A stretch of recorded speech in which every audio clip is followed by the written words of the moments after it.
to the very first Sad to Sexy recipe review. Since I started my recipe creating YouTube career here with punk rock kitchen witchery videos, I thought it'd be fun to share with you some other kind of recipes, some recipes that aren't raw vegan, because as much as I love to eat raw food, I also eat eggs and meat that is from pastured animals that are humanely raised, and sometimes I have a little goat cheese as well. So for me, I like to dip into the paleo world sometimes. I eat a mostly grain-free diet, and paleo is a grain-free diet. It is also dairy-free for the most part. Some paleo people eat dairy, and they don't eat beans.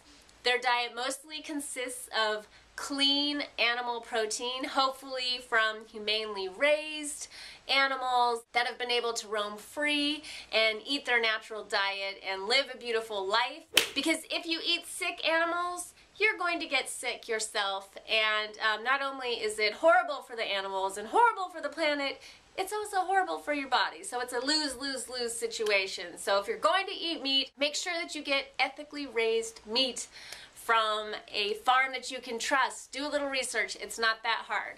So on to my review. The first recipe that I want to share with you guys is called a Swirly Crustless Quiche, and it's from this book, Practical Paleo by Diane Sanfilippo. This book rocks. I got it for my sister for Christmas because her new boyfriend eats a paleo diet, and I thought it'd be fun for her to get to make him some food that he will actually eat.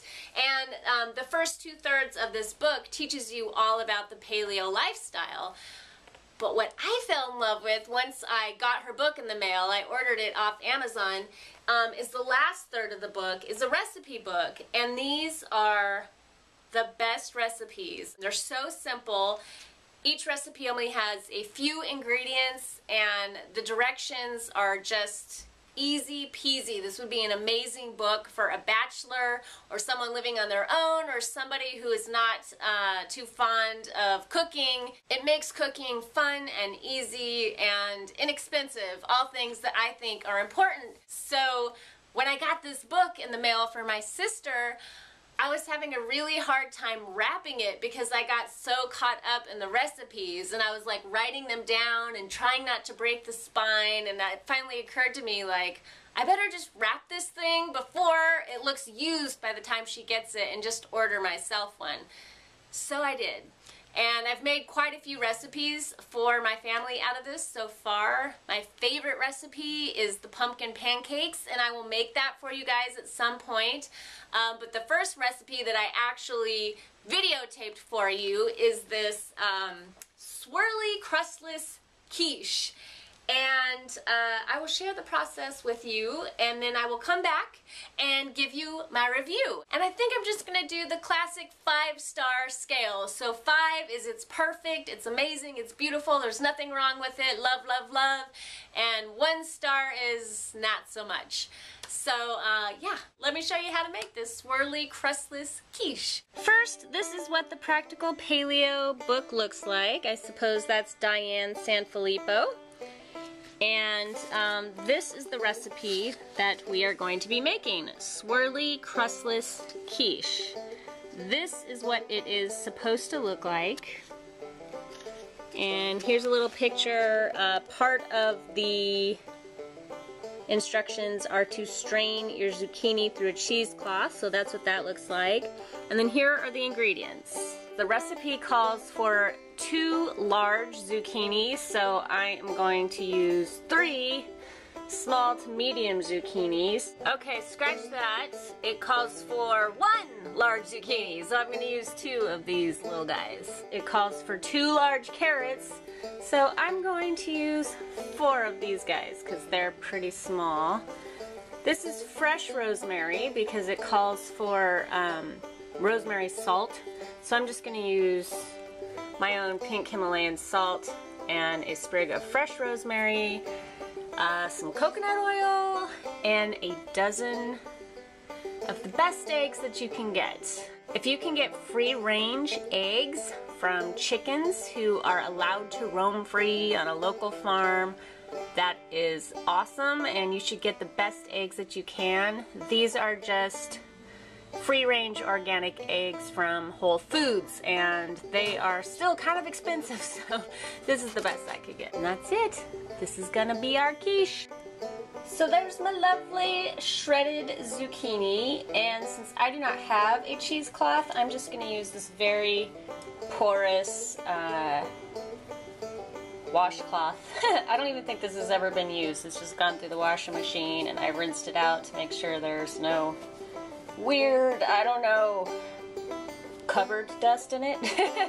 But this is going to be my cheesecloth to strain the zucchini.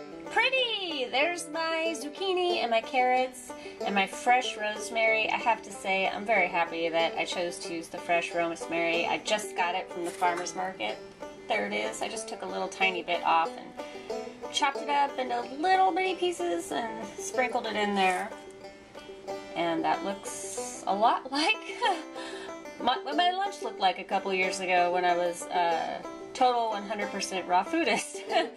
I'm cooking this. You want to preheat your oven to 375, and then you want a 9 by 13 casserole dish. This one's heavy. Oh. And there are all of my ingredients mixed together. It really doesn't get much easier than this. Put all the ingredients in a bowl and mix them up.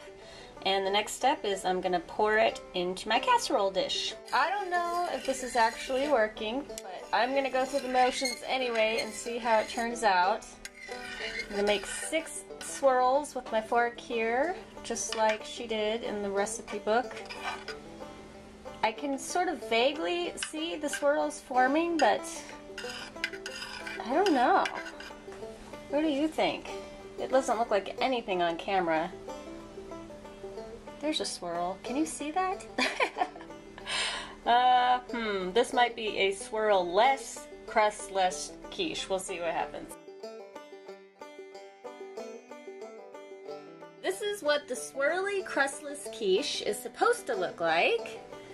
And here is what mine looks like. It's a little brown, and I don't have the swirls, but it looks really good and it smells even better.